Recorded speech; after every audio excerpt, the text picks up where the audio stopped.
All right, good afternoon, everyone. Appreciate you coming out.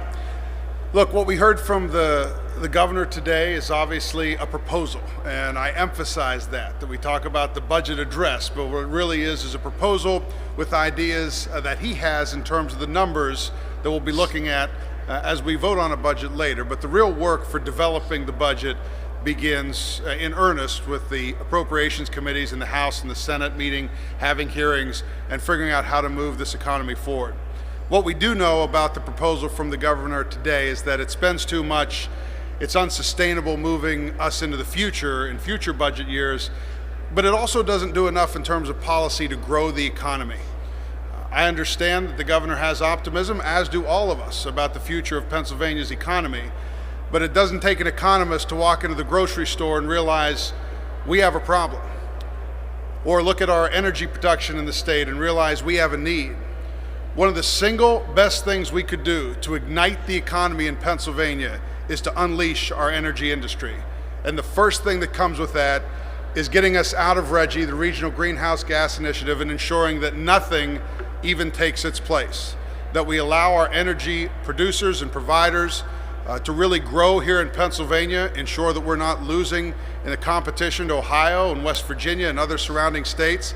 This is what we can do to ignite our economy. Our economic trends are showing a dangerous shift in our demographics in Pennsylvania. We have more retirees, and we love our seniors, and we want to care for them here in Pennsylvania.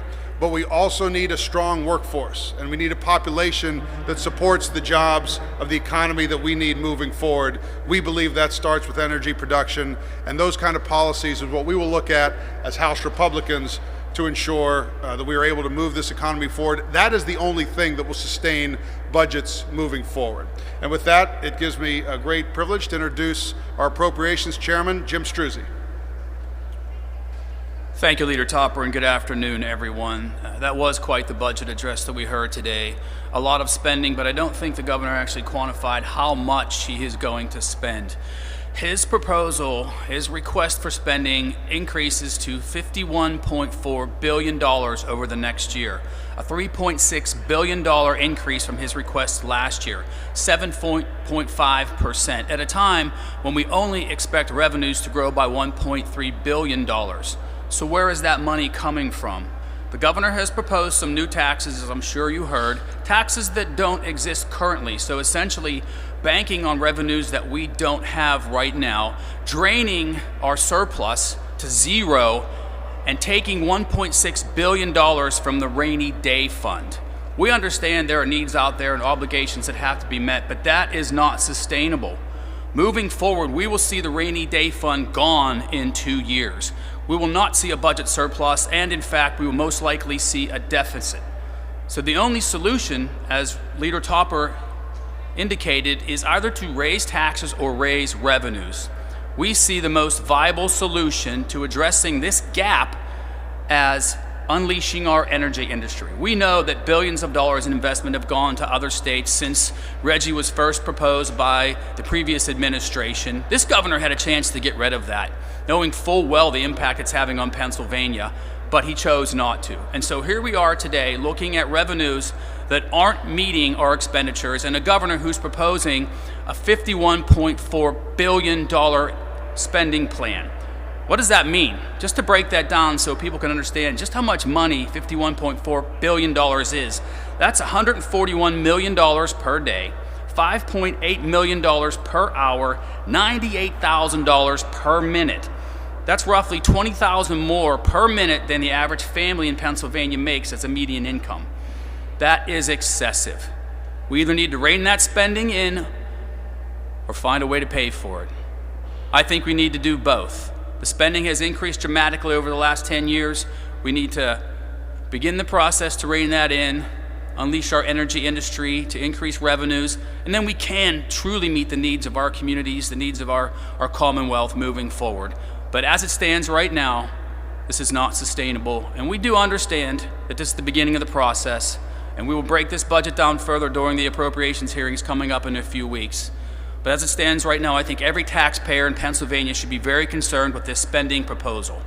And now I would like to introduce Whip Tim O'Neill. Thank you. Thank you, Chairman Struzzi. So We're now in our 10th year of hearing the same old tired ideas for our Commonwealth. The governor just got done talking about Groundhog Day, and that's exactly what we just heard.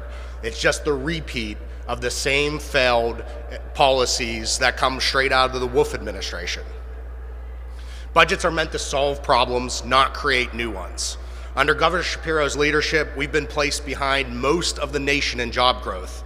Pennsylvania ranks 33rd in employment. Business startups are declining, and we rank 41st out of 50 in business environment, labor market, and overall economic growth. These are all the direct results of Governor Shapiro's failed policies. However, there is an alternative. For Pennsylvania to fully reach its potential, we must strengthen our economy. We need to attract and retain skilled workers by becoming more competitive with surrounding states. We need to lower our tax rates to make Pennsylvania a more attractive place for people to live and work. And we need to unleash our energy potential by leading with a bold, balanced energy plan that prioritizes affordability, reliability, and economic growth for all Pennsylvanians. Yet, Governor Shapiro's proposal does the opposite. Last week, the governor was in Pittsburgh to roll out his new Green Deal, another tax on electricity consumers as costs are already skyrocketing. Just more of the same failed policies. The governor says that he's saved us $21 billion in energy fees and electricity fees. Yet, I can guarantee you there's nobody across the Commonwealth that's expecting their bill to go down. If we actually invest in our energy industry, the sky is the limit. We sit in one of the largest reserves of the most reliable and efficient energy source known to man. Yet year after year, we discuss new ways to handicap the natural gas industry at the expense of every Pennsylvanian. Investing in energy will mean new economic growth in Pennsylvania, bringing thousands of jobs and opportunities to every corner of the state. And we will not only bring utility costs down for consumers, but also generate millions more in revenue than any tax dreamed up by Governor Shapiro. That means investing in baseload energy and building new gas power plants, not subsidizing unreliable, expensive energy sources from China. And that means, as Chairman Struzzi mentioned, that means once and for all leaving the Regional Greenhouse Gas Initiative and sending any new carbon tax proposals like it out the door with it. That's how you grow revenue, by addition, not subtraction. Governor Shapiro, you cannot tax and spend your way to economic growth. Let's invest in people and businesses that will help our economy grow. Let's invest in Pennsylvania, and let's actually get shit done. Questions? Steve? Leader Brad down there indicated that, that getting things like skill games and marijuana, which the Shapiro included in his budget address, it's going to require bipartisan support. That would include having to get votes from Republicans on those issues. I'm just curious, from your perspective right now, are those two revenue measures that House Republicans can get behind in some form? Look, I think we have to be very cautious in projecting revenue from items that are not yet legal nor regulated. We know that we need to look at skill games in Pennsylvania in terms of regulation and what we can do in that market, but it's not happened now. What we have a tendency to do in this building is overly project the amount of revenue we could get from something like cannabis or skill games.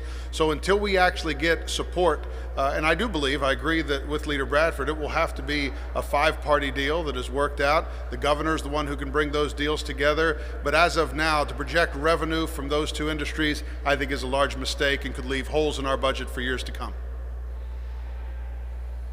Yep.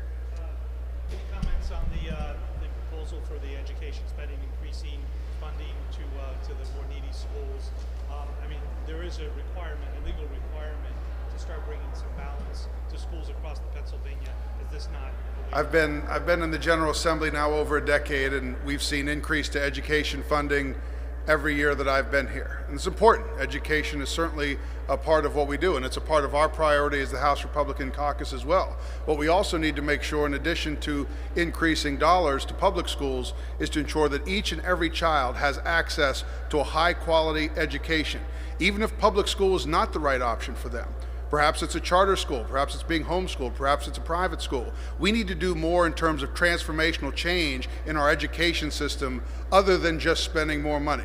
And that is going to involve a lot of the policies that we as House Republicans have advocated for, and that the governor has indicated that he'd be willing to sign. But we need to get it to his desk, and we need to see if he'll sign it. Yes? House Republicans made of Governor Shapiro's proposal in regards to transportation and mass transit funding? Once again, there has to be policy and reform that goes along with any funding.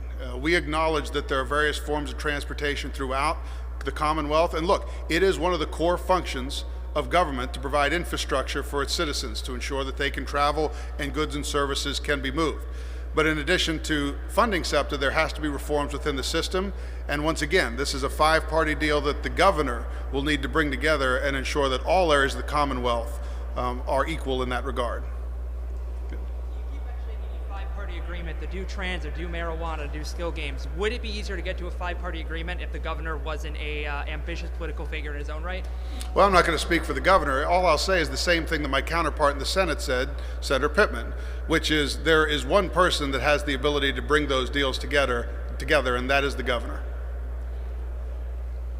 Besides pulling out of the race, having the governor pull out of the lawsuit, besides that, what's the number one thing your caucus wants done to unleash energy, as you said? Get rid of the regulations that are really hampering the industry. Look, there is no one that thinks that Pennsylvania business in any sector, including energy, is under-regulated. We know that we need to look at, as Whip O'Neill mentioned, the base load capacity. We have to get what we have out of the ground and use that here in Pennsylvania. Anything that stands as an impediment to that needs to go away. And we're being very clear as a caucus that that's not just Reggie.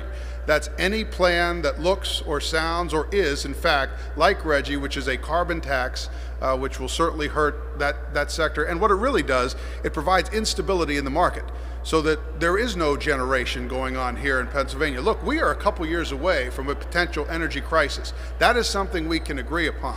When we have the ability to get the solution to that crisis out from under our feet right here in Pennsylvania, then we have to do it.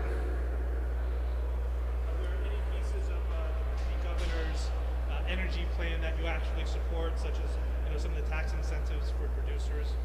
Any pieces? I mean, look, I think incentives, and I'm someone who wants to see the market take care of incentivizing. I think the best thing that we can do is to step back and allow the market to work. But look, we'll certainly work with the governor on any part of the plan that we agree with him on or that we think can move Pennsylvania forward. But the number one thing we have to do is we have to get out of Reggie. Charlie? At this early point in the process, is there a rate of spending increase that you guys would be more comfortable with compared to what the governor has put out there today? Until we see some policies that will move the economy forward, it's really not about how much we spend. That's the number one thing. We have to see the set of policies that can be enacted here in Pennsylvania that drive the economy. Otherwise, none of those numbers are worth the paper they're printed on. Are there any specific parts of his revenue estimates that you believe are inflated beyond the the marijuana, skill games, things like that? Is that a broader issue that you're hinting at? Sure, I think we would be more in line with the IFO. We believe that the revenue estimates are rosy, to say the least. But once again, the estimates are the estimates. What we can see are what our constituents are feeling the pinch for each and every day, and we can tell that the economy is slowing. We need to get it reignited again. We're talking about spending less money. We want to create revenue, but at this point you're saying we also need to spend money. When it comes to education, would there be any interest in pulling funds from the basic ed and running them through adequacy without allocating new money? Well, we have to see what that policy picture would look like. Everybody up here, I believe, supports a vibrant public education system to go alongside with education in total in the Commonwealth, but there's a lot of transformation that has to take place within the system. And we've heard a lot about that, whether it be encouraging schools to integrate some of their technologies and some of their staffing capacities. There are all kinds of ways that we can look. We heard through the Basic Education Funding Commission some of those ways. We need to look at that. We need to look at how we're spending our money as well. And we also have to acknowledge that we need to do things in our public schools that work, like structured literacy, like the science of reading. If we're going to invest dollars, we need to make sure it's also investing in the areas that are going to grow our students. Cost-saving plan potentially closing 2 state prisons? No, we'll have to take a look at those. Call for raising the state's minimum wage to $15 an hour. We know it's stayed stagnant for some time. Is there a number, if not 15, I understand the Republicans are not behind, is there a compromise number you think that Republicans could agree upon? Look, I'm sure the minimum wage will be on the table, but I will say this, raising the minimum wage does not grow the economy. It simply does not.